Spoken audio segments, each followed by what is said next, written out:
Aujourd'hui, dans le chapitre 5, nous allons traiter de la définition d'un projet mettant en place des actions visant à un changement de la situation, s'appuyant sur l'expérience qui a déjà réussi, la bonne pratique que nous avons traitée la dernière fois.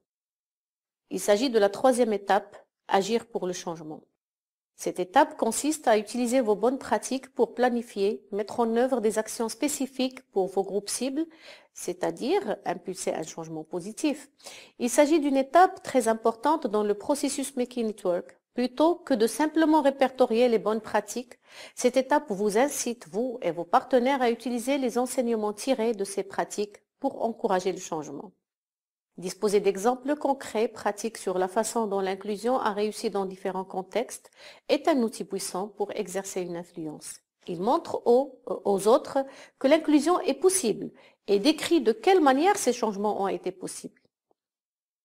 Dans le Making It Work, on utilise le terme plaidoyer pour faire référence à un très large éventail de stratégies ou d'activités utilisées pour promouvoir le changement.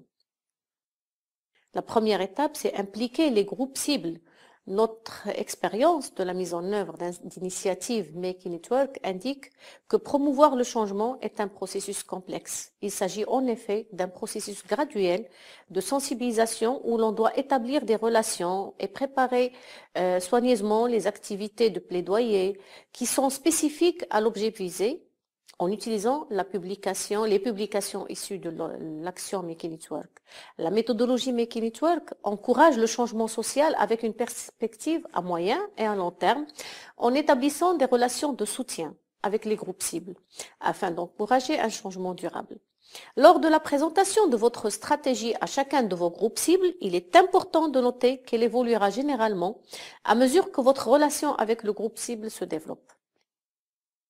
Maintenant que vous avez documenté vos bonnes pratiques, vos messages et vos recommandations clés et que vous disposez de différents matériels, il est temps de travailler plus en profondeur avec vos groupes cibles. Vous pouvez le faire dans le cadre d'une réunion ou d'un atelier réunissant l'ensemble des groupes cibles ou d'une série de recours par groupe cible spécifique. Lorsque vous planifiez ce premier niveau d'action, vous devez en effet décider s'il sera efficace de réunir les différents groupes cibles pour une réunion, un atelier, afin de discuter des stratégies de changement. Lorsque certains groupes sont positifs et encourageants, cela peut aider à convaincre les autres. Une réunion ouverte peut être plus efficace en termes de temps et de ressources et peut également permettre des discussions positives, ainsi que le soutien et l'influence par les pairs. Sinon, vous pouvez décider de consulter chaque groupe cible séparément. Cela peut être utile si vos messages varient considérablement en fonction de la cible ou s'il y a des problèmes ou des tensions potentielles entre les groupes ou encore si vous voulez éviter d'exercer une pression en public sur certaines parties prenantes.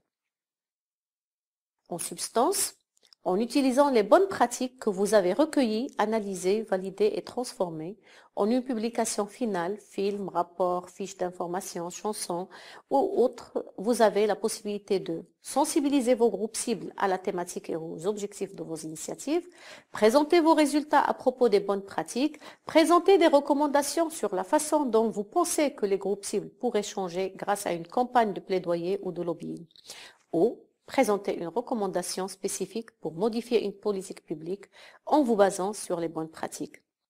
Prendre en considération les commentaires et suggestions des groupes cibles, développer des stratégies de suivi du changement social ou élaborer ensemble un plan d'action pour chaque groupe cible en fonction des commentaires. Les réunions de suivi. Suite au dialogue initié avec vos groupes cibles, pour rappel, il faut voir l'outil 14, initiez un dialogue avec vos groupes cibles.